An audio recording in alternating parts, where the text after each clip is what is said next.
Sean todos bienvenidos en el nombre del Señor Jesucristo. Damos gracias a los músicos y vamos a venir a la palabra del Señor. Los voy a invitar a que vengamos a la palabra del Señor. Vamos a hacer 3 lecturas rápidas. Una va a ser en Mateo 7:24, la otra va a ser en Daniel 2:34 y Mateo 21. Busquen por favor Mateo 7:24.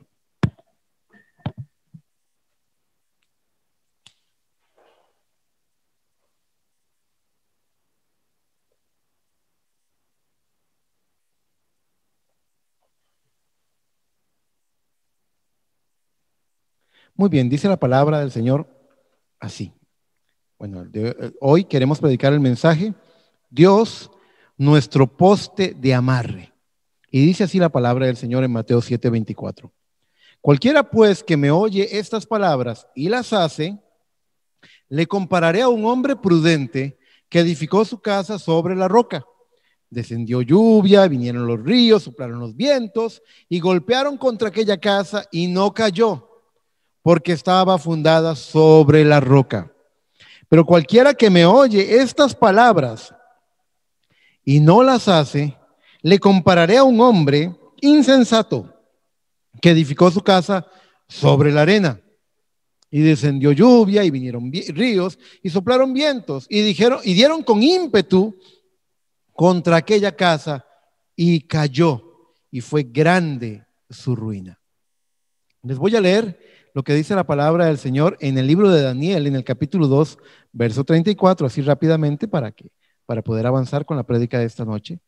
Dice, estabas mirando, del 34 al 35, dice, estabas mirando hasta que una piedra fue cortada, no con mano, e hirió a la imagen en sus pies, en sus pies de hierro y de barro cocido, y los desmenuzó. Entonces fueron desmenuzados también el hierro, el barro cocido, el bronce, la plata y el oro, y fueron como tamo de las eras del verano. Y se los llevó el viento sin que de ellos quedara ni rastro alguno. Mas la piedra que hirió a la imagen fue hecha un gran monte que llenó toda la tierra. Ahora les voy a leer también como un segundo contexto, Mateo 21:44. Dice, y el que cayere sobre esta piedra será quebrantado, y sobre quien ella cayere la desmenuzará. Los quiero invitar a que hagamos una oración. Amado Padre Celestial, venimos a solicitar tu permiso, tu gracia, tu venia, para poder, Señor, explorar estas cosas de la palabra tomados de tu mano. Líbranos de considerar esta palabra fuera de la divina revelación que tú le das por medio del Espíritu Santo. Nosotros no queremos ser intérpretes de tu palabra, queremos ser receptores de la palabra que tú interpretas para nosotros. Queremos que tú seas la madre águila que le da a los aguiluchos de pico a pico el alimento. Tú tomas la carne y la machacas con tu pico, tú tomas la palabra y la preparas para nosotros, la unges para nosotros, la preparas para que nosotros podamos recibirla. Eso es lo que queremos.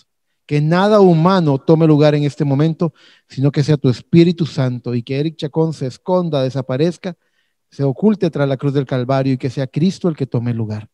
Estas cosas te las pido en el todopoderoso nombre del Señor Jesucristo. Amén y amén. A los presentes, por favor, tomen asiento.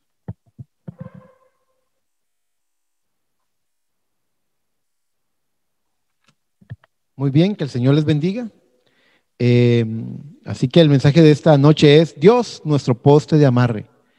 Para el hombre, un Dios como el nuestro es una verdadera paradoja. Ustedes sabían que el hermano William Branham, que Dios le dio un mensaje en este tiempo final, este hermano predicó un mensaje llamado paradoja. Y en ese mensaje, aunque hoy estamos basándonos en el mensaje el absoluto, este hermano cuando habló de la paradoja, él dijo que una paradoja es algo que sabemos que no es posible que ocurra y sin embargo ocurre. Es algo que era imposible, pero ocurrió de todas maneras. Grandes genios de la humanidad, como Albert Einstein, han dicho creer en un Dios como el Dios de Spinoza. Spinoza, yo creo que la hermana Laura le ha tocado estudiar un poquito de eso. Spinoza era un filósofo que habló de Dios como un megadios, un gran Dios, un Dios inmenso que controla las grandes cosas, un Dios que controla las fuerzas del universo, que le da balance a las órbitas de los planetas, que le surca el camino a las galaxias, que controla el equilibrio y el balance universal, pero que nosotros, los seres humanos, podemos ser como microbios para él, seres que no tienen ninguna relevancia, ninguna importancia. Un Dios tan inmenso que se ocupa de las cosas importantes, que no tiene ni vista ni mente para algo tan ínfimo y tan pequeño como lo es el hombre.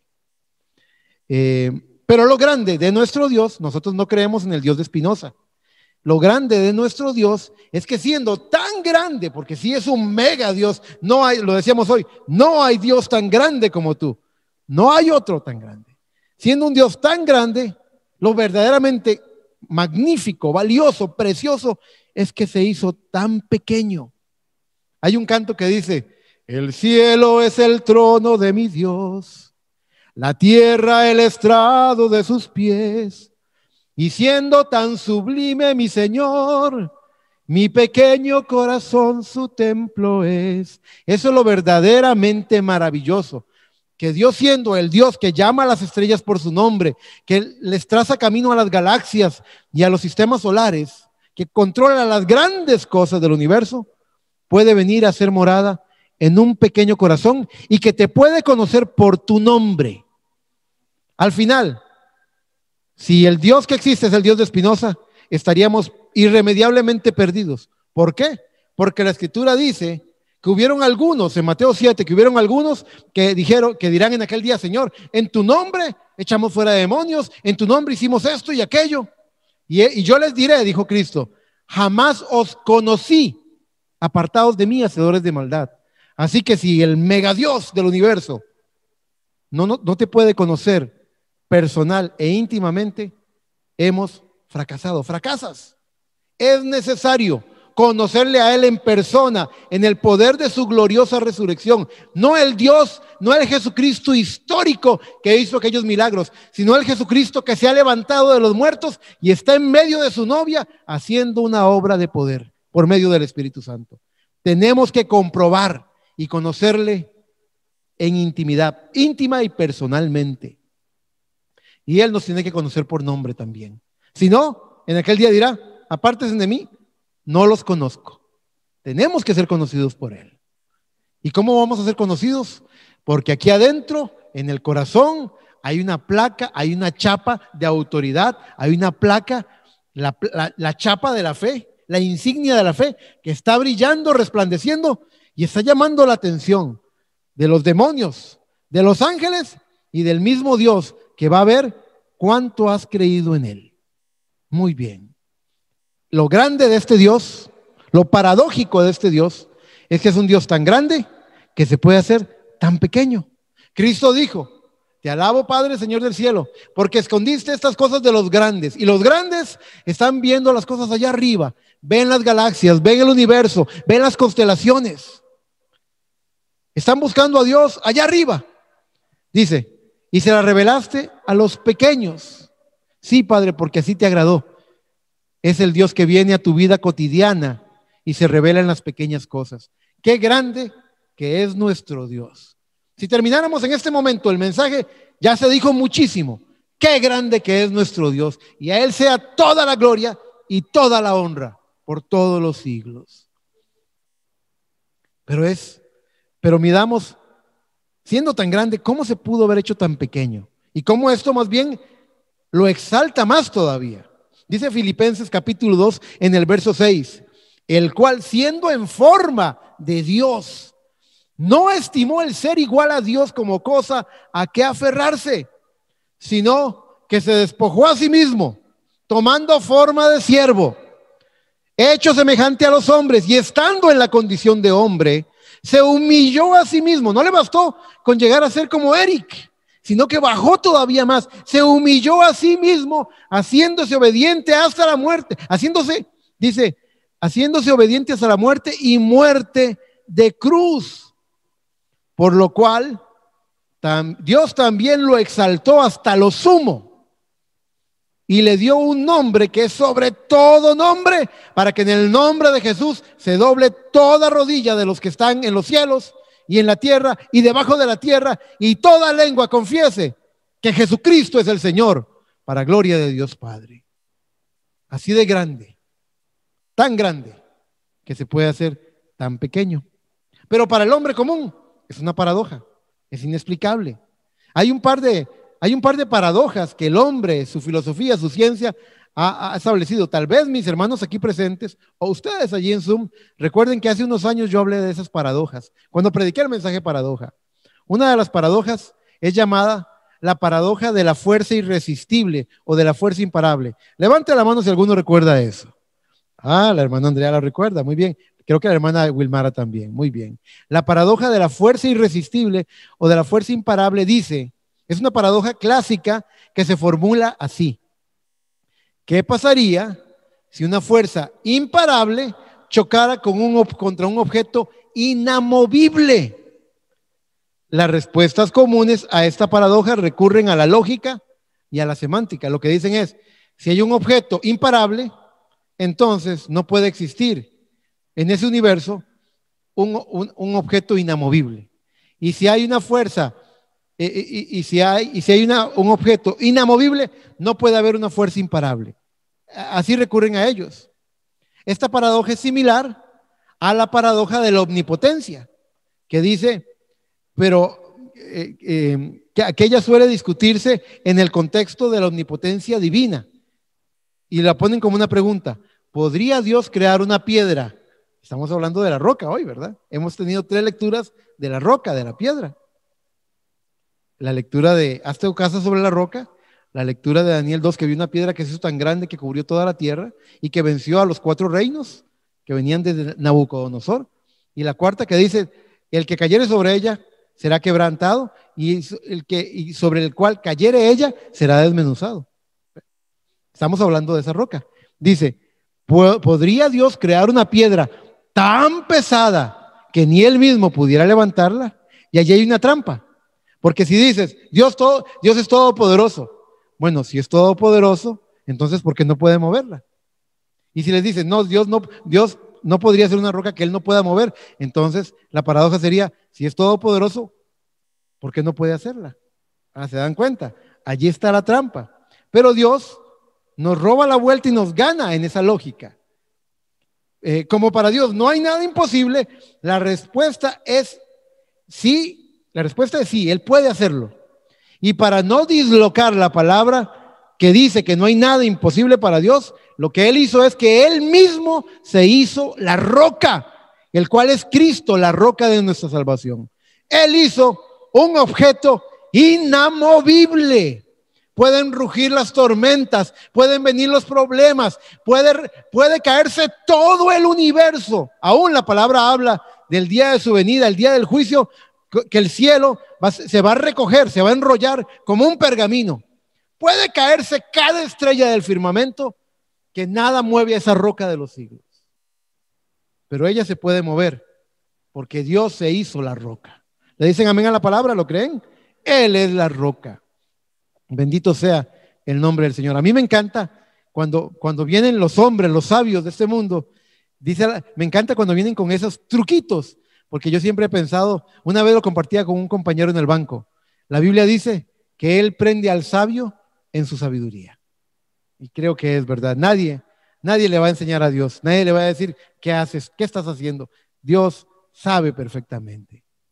Esta roca de nuestra salvación es nuestro soporte y fundamento, tanto a nivel individual, es decir, como personas, como para la novia en su conjunto, para la novia de Cristo en su totalidad. La palabra de Dios nos dice en Mateo capítulo 16, versos 18 y 19, dice, Cristo le dice a Pedro, y yo también digo que tú eres Pedro, y sobre esta roca edificaré mi iglesia, y las puertas del Hades, que son las puertas del infierno, no prevalecerán contra ella. Y a ti daré las llaves del reino de los cielos, y todo lo que atares en la tierra será atado y todo en los cielos, y todo lo que desatares en la tierra será desatado en los cielos. Sabemos, porque el profeta lo explicó, que no es ahí no está hablando literalmente de la persona de Cristo, sino de la revelación de quién es Jesucristo. Si usted quiere tener hoy el aplicativo espiritual, como si el cuerpo, como si Cristo en carne y hueso estuviera a la par suya, haciendo los poderosos milagros, levantando muertos. Si usted quiere tener ese glorioso potencial de victoria, que es tener a Cristo en cuerpo presente, aquí, haciendo sus milagros, lo tiene. Tiene el aplicativo espiritual, porque el profeta dijo que esa roca es la revelación de quién es Cristo. Y si usted ha comprendido eso, si usted ha abrazado eso, si usted lo ha creído con todo su corazón, no hay nada que le pueda hacer frente. Pero ese es precisamente el punto al que queremos llegar. Hemos sido llamados a pelear contra cada puerta del infierno que pongan delante nuestro.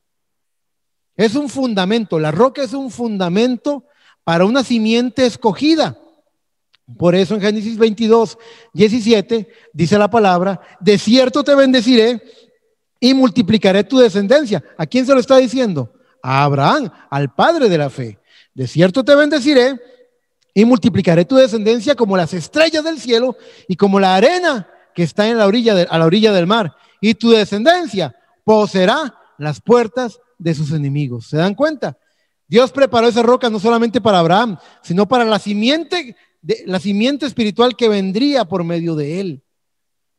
Y entonces es un fundamento para una simiente escogida y está trayendo un único resultado. Josué capítulo 1 verso 5 dice: le he dicho Dios le dice a Josué: nadie te podrá hacer frente en todos los días de tu vida. Como estuve con Moisés, estaré contigo, no te dejaré ni te desampararé. Un fundamento para una simiente que obtiene un resultado que se llama victoria en Cristo. Y es contra un adversario que lidera, el adversario del diablo, que lidera un ejército espiritual. Nuestra pelea no es contra el borracho o contra el ladrón o contra el criminal. No tenemos pleito con ellos. Dice la palabra que no tenemos lucha. En Efesios 6:12 dice: no tenemos lucha contra carne y sangre y carne, sino contra principados, contra potestades, contra los gobernadores de las tinieblas de este siglo, contra huestes espirituales de maldad en las regiones celestes. De vez en cuando, casi que cotidianamente para la novia, una puerta del infierno se abre. En el televisor, en la computadora, en el celular, en el periódico, en la conversación con el vecino, en lo que está pasando en nuestro alrededor. Hay puertas del infierno que constantemente se están abriendo, tratando de vencernos, tratando de hacernos caer. Pero nosotros estamos parados en la roca como simiente espiritual de Abraham y tenemos el resultado que le fue prometido a Josué. Y además de eso, se nos ha dado una única arma. Y así lo dice Efesios 6:17. Tomad el yelmo de la salvación y la espada del Espíritu, que es la palabra de Dios. Hebreos 4:12 dice: porque la palabra de Dios es viva y eficaz y más cortante. Hermanos, no hay una espada con más filo que esta, y más cortante que toda espada de dos filos, y penetra hasta partir el alma y el espíritu, las coyunturas y los tuétanos, y discierne los pensamientos y las intenciones del corazón.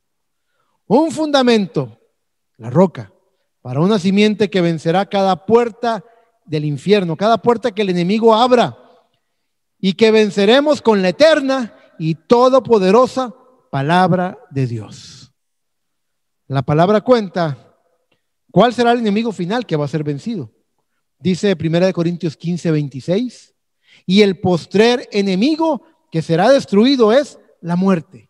Qué glorioso ese día, cuando la muerte sea sencillamente destruida, cuando ya no haya más muerte, cuando los cuerpos no envejezcan, porque eso es empezar a morir, cuando los cuerpos no se enfermen, porque eso es empezar a morir, cuando no hagan falta hospitales ni cementerios.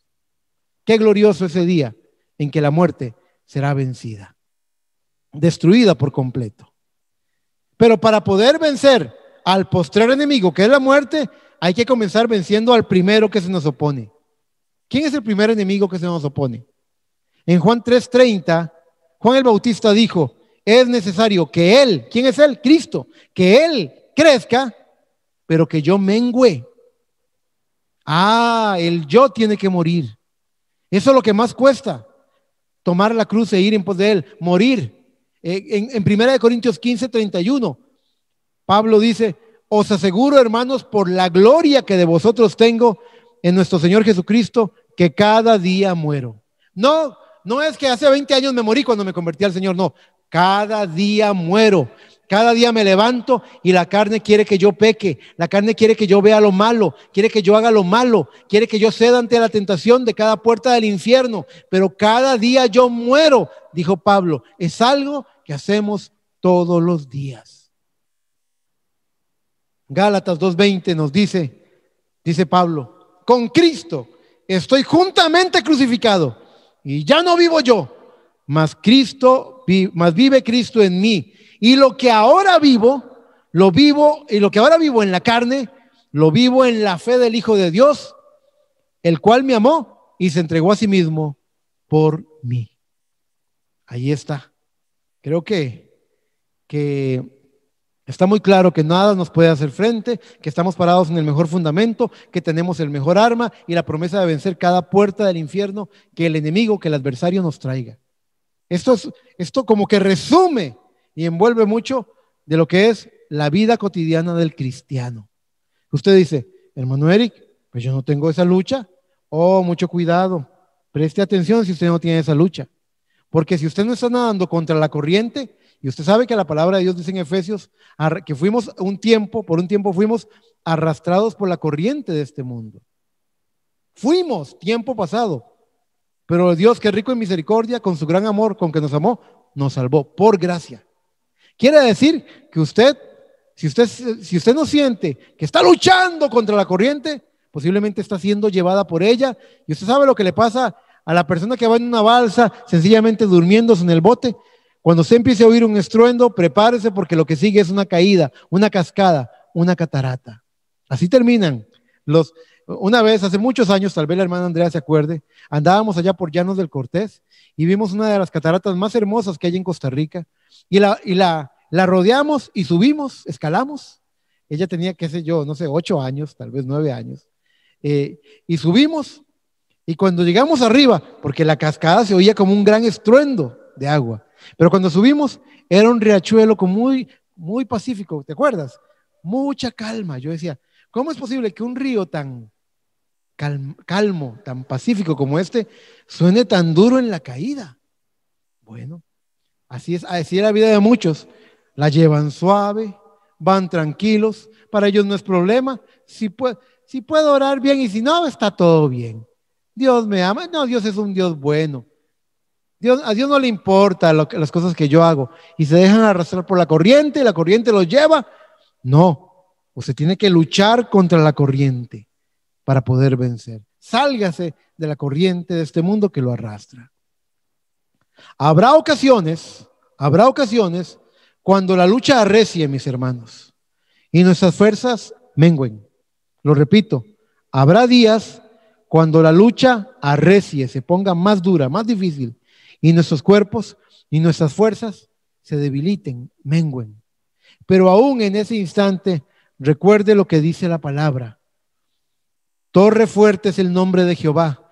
A él correrá el justo y será levantado. Proverbios 18:10. En alguno de los salmos, David dijo, levántame, llévame a la roca que está más alta que yo. Levántame de esta corriente, levántame de estas cosas y de estas circunstancias que me quieren arrastrar y me quieren vencer. Cristo, la roca de nuestra salvación, nuestra ancla en la tormenta, nuestro poste de amarre. A veces pensamos que Dios está siendo muy duro, muy severo con nosotros, y que en vez de animarnos, como que se vuelve más recio, más duro, más severo. Como cuando Moisés vino corriendo a él, porque el ejército de Faraón cercaba al pueblo de Dios contra el mar. Y Dios, en vez de animarlo y consolarlo, le dijo, ¿por qué clamas a mí? Eso era decirle, ¿Te fallé cuando hiciste alguna de las plagas? ¿Te fallé antes? ¿Alguna vez te he fallado? No, entonces, ¿por qué clamas a mí? Diles que marchen. Dios se enojó con Moisés. Dios le habló recio a Moisés. ¿Por qué? Porque quería sacar un carácter del creyente. ¿Por qué clamas a mí? Marcha, dile al pueblo que marche. Ni el mar les podrá hacer frente. Y el mar tuvo que quitarse para que el pueblo caminara en lo seco. ¿Se dan cuenta? Pero Dios no fue un Dios considerado que te acarició. Más bien fue un Dios que vino en una forma como antagonista, como tratando de despertar algo en ti, de activar algo que está dormido en el corazón. Como cuando Cristo, vemos a Cristo diciéndole a Pedro, tienen una conversación en Juan 6, en el verso 67, y le dice, Pedro le dijo, todo el mundo se ha ido, Señor, y lo dice como con lástima, como que la iglesia está más pequeña, como que la gente se está yendo de la iglesia, como que ya no vienen a culto. ¿Y qué le dijo Cristo? Ay, sí, Pedrito, no te desanimes. No, le dijo, ¿queréis acaso también iros vosotros? ¿Queréis iros también vosotros? Andate, Pedro, andate. Le respondió Simón Pedro, Señor, ¿a quién iremos? Si solamente tú tienes palabras de vida eterna. ¿Se da cuenta? Muchas veces Dios viene en una forma antagónica porque está esperando ver que algo se active, que algo se despierte, algo que va a tomar la espada de la palabra y va a cortar en pedazos al enemigo, algo que se va a levantar con un coraje, con un valor. Hay algo que tiene que despertarse en nosotros. Es lo mismo, así como relata el libro de los Hechos. En Hechos 17:3 dice la palabra, declarando y exponiendo por medio de las escrituras que era necesario que el Cristo padeciese y resucitase de los muertos. Cristo en el Getsemaní oró diciendo, si es posible que pase de mí esta copa. Pero luego rectificó y dijo, pero que no se haga mi voluntad, sino la tuya. La carne es débil, la carne es débil. Pero aún la carne, dice la palabra, que Cristo en lo que padeció, aprendió la obediencia. Y la palabra de Dios no puede ser quebrantada. La carne, el cuerpo en el que moraba el Dios eterno, tuvo que aprender a obedecer. Tuvo que aprender, cuando arrecia la batalla, a pararse valiente y enfrentar el reto. Como cuando Cristo le dijo a Ananías respecto de Pablo. Cristo le habla a Ananías respecto de Pablo, porque Pablo era un perseguidor, era Saulo de Tarso, perseguidor de cristianos. Y en Hechos 9:15 él le dijo, el Señor le dijo, ve porque instrumento escogido me es este para llevar mi nombre en presencia de los gentiles y de reyes y de los hijos de Israel. Porque yo le mostraré, dice el verso 16, porque yo le mostraré cuánto le es necesario padecer por mi nombre. ¿Se dan cuenta? Esta no es una caminata, no es un paseo por el jardín, no es un paseo por el parque. Esta es una batalla y el enemigo está levantándose y se están abriendo puertas del infierno y nos están rodeando y tenemos que agarrar la espada y ser valientes y pelear la batalla. Es lo mismo que anunciaban los apóstoles. Fíjese que los apóstoles no venían con hoy tenemos predicadores que dicen, vengan a Cristo y todo se les va a arreglar. Vengan a Cristo y los problemas se van a acabar. Hay gente que predica así. Y aquí dice el Hechos 14:22, dice, confirmando los ánimos de los discípulos. Vea cómo lo confirmaban. Confirmando los ánimos de los discípulos, exhortándoles a que permaneciesen en la fe y diciéndoles, es necesario que a través de muchas tribulaciones entremos en el reino de Dios. Oiga, qué ánimos. Muy bien, ¿cómo entro en el reino de Dios? A través de muchas tribulaciones. Vas a pelear una batalla. Todo aquel que quiera vivir piadosamente sufrirá persecución, dice una de las epístolas de Timoteo. ¿Por qué? ¿Por qué? Debe haber un para qué. Debe haber un motivo para que Dios, el Dios de la gloria, que lo sabe todo, lo haga de esta manera. Debe haber una causa. Primera de Pedro 1:7 dice, para que sometida a prueba vuestra fe, mucho más preciosa que el oro, el cual aunque perecedero se prueba con fuego, sea hallada. ¿Qué sea hallada? La fe, sea hallada después de la prueba, en alabanza, gloria y honra cuando sea manifestado Jesucristo. Creyentes con cicatrices de batalla, creyentes con cicatrices de batalla que se pararon por una verdad. Cuenta el profeta una historia muy hermosa. Cuando este César, trato de recordar el nombre, Octavio César, ya me acordé. Cuando Octavio César tenía una batalla de las más terribles en una guerra de conquista. Cuenta que Octavio César dijo, había sido una batalla terrible, tremenda. Habían caído miles en ambos bandos. Y Octavio César vio la gran victoria que habían alcanzado y el gran costo de poder alcanzar esa victoria. Y él, agradecido y orgulloso de su ejército, dijo, hoy voy a cenar con mi mejor soldado. Hoy voy a invitar a comer a mi mejor soldado. Y algunos de los generales, coroneles, tenientes, capitanes, empezaron a pulir sus grebas, sus corazas, sus cascos, a ponerse bien guapos, bien presentables, para la hora en que iba a pasar revista el comandante en jefe, Octavio César. Y llegó Octavio en su carruaje y empezó a pasar lista delante de las tropas. Y algunos orgullosos con sus medallas, con sus grebas, con sus cotas, con sus cascos, con sus corazas, con sus espadas y escudos relucientes. Pero se detuvo un momento porque allá como en la 12ª fila atrás, él vio un cuadro que lo conmovió. Y se bajó del carruaje y dijo, con permiso, y empezó a caminar entre las tropas hasta que llegó a esa 12ª fila y encontró un hombre. El hombre no estaba erguido, orgulloso, el hombre estaba encorvado. Y estaba encorvado porque tenía múltiples heridas. Estaba lleno de cicatrices en sus brazos, en su rostro, en sus piernas. El casco estaba molido como si le hubieran dado golpes con un martillo. Era un desastre. Solo verlo se notaba que ese hombre había pasado por un infierno. Y todos los capitanes y generales rodearon a Octavio César y se quedaron viendo esa escena. Y Octavio César lo miró a él y los miró a ellos y comparó. Y se quedó viendo y dijo, ¡soldado! Y el soldado con gran esfuerzo se puso erguido y le dijo, dime, ¿dónde obtuviste esas heridas? Y el soldado con lágrimas en los ojos dijo, en el campo de batalla, mi comandante. Octavio César dijo, tú eres mi mejor soldado. Tú vas a cenar conmigo hoy. Un día de estos, soldados de Cristo, soldados de la cruz, un día de estos, seremos llevados a una cena en la que hay una mesa de miles de millas y nos sentaremos. Y dice la Biblia, no lo digo yo, lo dice la palabra en la que usted ha creído, lo dice la palabra de su Dios, que Él vendrá y enjugará toda lágrima de la mejilla nuestra. Él va a venir a ver nuestras cicatrices de batalla y Él te va a abrazar y te va a decir, siervo bueno y fiel, sierva buena y fiel.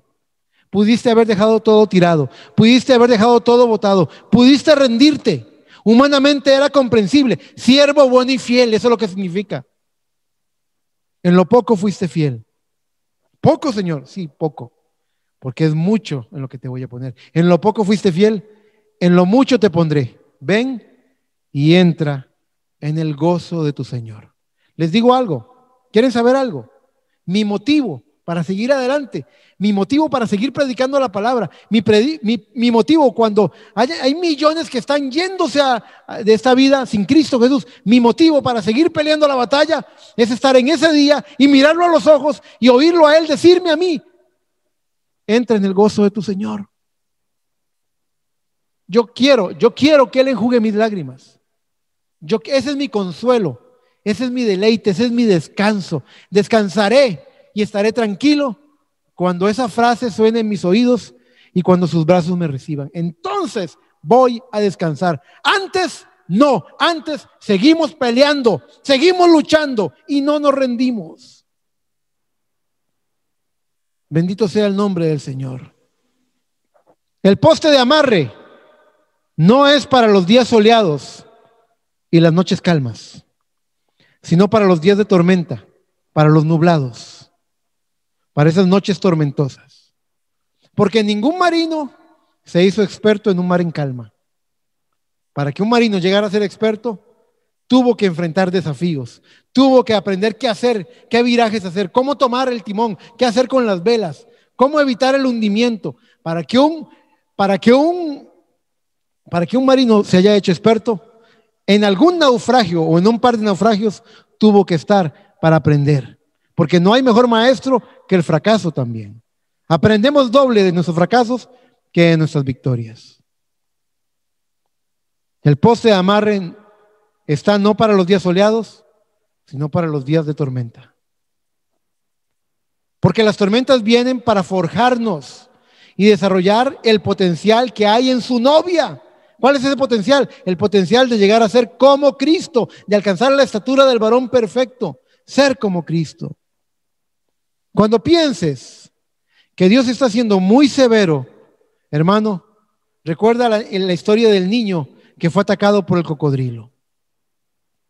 Dice, es una historia que me gusta contar, una historia en la que un niño, ellos vivían, el niño y su familia vivían en una casa que estaba frente a un lago, es decir, la parte trasera de la casa, el patio de la casa era el lago.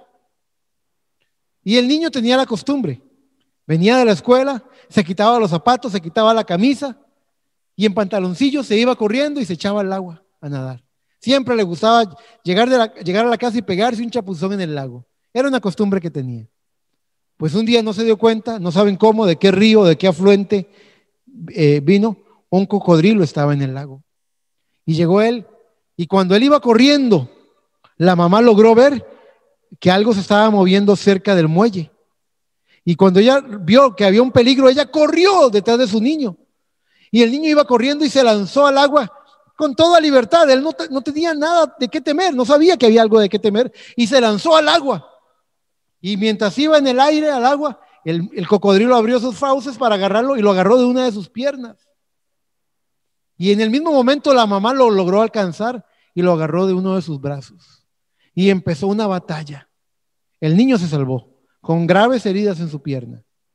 Entonces, un reportero, un periodista del periódico local, vio que era una noticia interesante y llegó y le dijo, cuéntame qué fue lo que pasó. Y el niño le relató toda la historia, que era un cocodrilo grande, como de 4 metros, y todo el detalle, una historia asombrosa, que el niño haya sobrevivido al ataque de un cocodrilo.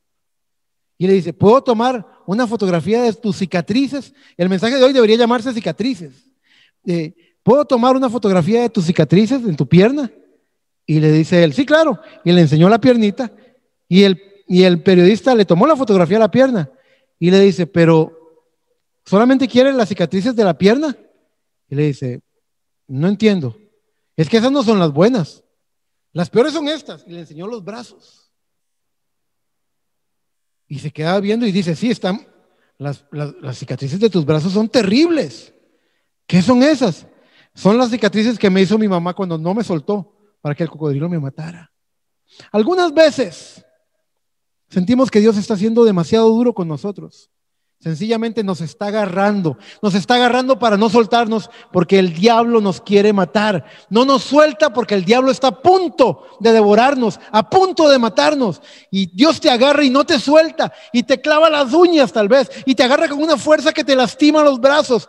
Pero Él no te va a soltar porque prometió no soltarte, no dejarte desamparado, no dejarte huérfano. Por eso la palabra de Dios dice en Proverbios 27:6, fieles son las heridas del que ama. Oiga, fieles son las heridas del que ama. ¿Por qué te sientes herido por Dios? Porque está siendo muy duro contigo. Te está agarrando con fuerza porque no quiere que te pierdas. Te está agarrando con fuerza porque el adversario está devorando, quiere devorarte. Estás al borde de la muerte. Por eso es tan duro. Te está agarrando con fuerza porque no te va a perder. Y Cristo lo dijo, ninguno, los que me diste, ninguno se perdió. En otra parte dijo, y nadie los arrebata de mi mano. Nos agarra fuerte. Cristo nos agarra fuerte. Y a veces decimos, Dios me está lastimando. Y es que no estamos viendo de lo que nos está rescatando. Fieles son las heridas del que ama, pero importunos los besos del que aborrece. Los besos de Judas, el beso hipócrita, el beso que entrega, el beso que traiciona. No, Él es fiel. Él es fiel. Porque el Señor te ama, te prueba. Porque el Señor te ama, no te quedas sin disciplina, que es para los bastardos, los que no pueden heredar. Porque el Señor te ama, está a tu lado delante de cada puerta del infierno. Él no te abandona. Por eso dice en Hebreos 12:4, porque aún no habéis resistido hasta la sangre. Oiga, es su Biblia, no es la mía. Usted puede ir a ver en su Biblia en Hebreos 12:4 que dice, porque aún no habéis resistido hasta la sangre, combatiendo contra el pecado. Creo que estoy siendo fundamentalmente bíblico en esta noche.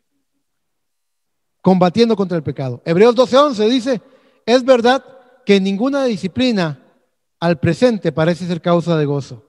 No nos gusta la disciplina del Señor. No nos gusta en esta terrible situación en la que estamos enfrascados. No nos gusta. Dice, no es motivo, parece no ser causa de gozo, sino de tristeza. Pero después da un fruto apacible de justicia a los que en ella han sido ejercitados. Para que también, mis hermanos, con limpia conciencia y fruto apacible de justicia, puedas confesar lo que confesó Pablo. Pablo en 2 de Timoteo 4:7 dice, he peleado la buena batalla, no la mala batalla, no la batalla de la ira, o la batalla de la desobediencia, o la batalla del mal humor. He peleado la buena batalla. He guardado la fe. Por lo demás, me está guardada la corona de justicia, la cual me dará el Señor, juez justo, en aquel día. Y no solo a mí, sino a todos los que aman su venida. Y hablando de todos los que aman su venida, Pablo le está hablando al joven Timoteo. Timoteo tiene luchas. Timoteo tiene debilidades humanas. Timoteo quiere bajar los brazos. Y le habla a Timoteo y le dice en esa parte de, y no solo a mí, sino a todos los que aman su venida. Yo creo que está en la mente de Pablo, Timoteo, porque luego él le dice, por ese amor que siente por él, le repite estas palabras al joven Timoteo. En 1 de Timoteo 6:12 le dice, pelea la buena batalla. No le dice, pobrecito Timoteo, le dice, no, Timoteo, pelea, pelea, pelea, no te rindas, está muy duro, sigue peleando, pelea la buena batalla, echa mano de la vida eterna, a la cual asimismo fuiste llamado, habiendo hecho la buena profesión delante de muchos testigos. Y por eso les digo a ustedes, hermanos, hermanas, peleen, no dejen de pelear. No importa que ustedes sientan que ya las fuerzas se les acaban, sigan peleando, peleen. Usted ya tiene su batalla, el Señor está con ustedes y no importa cuánto ruja la batalla o cuánto ruja la tormenta. No importa eso. La palabra de Dios dice que descendió la lluvia y vinieron ríos y soplaron vientos y golpearon contra aquella casa. ¿Pero qué es lo que promete? Pero no cayó, porque estaba fundada sobre la roca que es Cristo, la roca que es la revelación de Jesucristo, la roca que es ese objeto inamovible. No hay poder satánico, no hay poder en el universo que pueda mover a la roca de su palabra de lo que ha prometido. Y si usted está fundado en la roca, nada le podrá hacer frente en todos los días de su vida. Va a ser terrible la batalla, va a rugir, se van a abrir, no se va a abrir una puerta del infierno, se van a abrir 200 millones de puertas al infierno. Usted se va a ver rodeado, diezmado, pero usted tiene el arma. ¿Sabe una cosa? Usted tiene el arma que cada uno de esos demonios teme. Ellos temen que usted los golpee con la palabra, porque la palabra los venció en la cruz del Calvario. Ellos temen. Usted empuña la palabra con el brazo de la fe. Habrá momentos donde usted se sienta agotado. Descanse sobre la roca, pero luego párese empuñando el arma que le ha sido dada y corte, y corte, y corte, y ábrase camino delante del adversario. Dice la palabra que esa roca se hizo grande. y cubrió toda la tierra. Dice la palabra que nada pudo contra ella. El que se estrelló contra ella fue quebrantado, y el que cayó debajo de ella fue desmenuzado. La roca, Jesucristo, la palabra, nuestro fundamento, nuestro poste de amarre, nuestra ancla en la tormenta, es lo que nos sostiene. Y algo maravilloso que hoy citamos en una forma un poco dramática, con la historia de la madre que clavó sus uñas en los brazos del niño, es que usted puede llegar a soltar a Dios, pero Dios nunca lo va a soltar a usted. Cuando usted cruza la calle, yo me acuerdo cuando mis niñas estaban pequeñas, ellas me agarraban de la mano, pero cuando yo iba a cruzar una calle, yo las agarraba a ellas de la mano o de la muñeca, porque no iba a permitir que en un momento, en un segundo, en una fracción, ellas me soltaran y corrieran el peligro de ser atropelladas. No, yo las tenía ellas bien agarradas. Así es Dios. Tú lo puedes soltar, pero Dios no te puede soltar a ti, porque prometió estar contigo todos los días de tu vida. Hermanos, espero que esta palabra que hemos compartido hoy les sea de ayuda. Yo sé que hay enormes dificultades, que hay enormes desafíos y grandes luchas y pruebas en el pueblo del Señor. Y el Señor no solamente las está permitiendo, sino que las tiene programadas para liberar, para despertar, para activar en nosotros la vida de Cristo, para que se despierte en nosotros. Eso es como, voy a tratar de decirlo de esta forma, es como una vergüenza santa que se despierta en nosotros, que dice, ya está bueno, diablo, que me sigas molestando, ya está bueno, Satán, que me sigas haciendo caer, ya es hora, diablo, de que te vayas de mi presencia, que te quites de aquí, no te quiero ver más. Hace muchos años, cuando yo conocí a la persona que me compartió el mensaje, que ahora es mi esposa, la hermana Gretel, que Dios bendiga a la hermana Gretel, cuando ella me compartió el mensaje, ella tenía y todavía hoy tiene un refrán, un lema que usaba el profeta, que decía el profeta, es: mirando hacia la luz, las sombras siempre estarán detrás de ti. Mantengámonos viendo a la luz, mantengámonos con los ojos puestos en Cristo, mantengámonos poniendo la mira en las cosas de arriba, y las cosas y las sombras estarán atrás. Mantengámonos enfocados en el reino de Dios y su justicia. Espero que el mensaje de hoy les sea de bendición. Dios los bendiga, mis hermanos.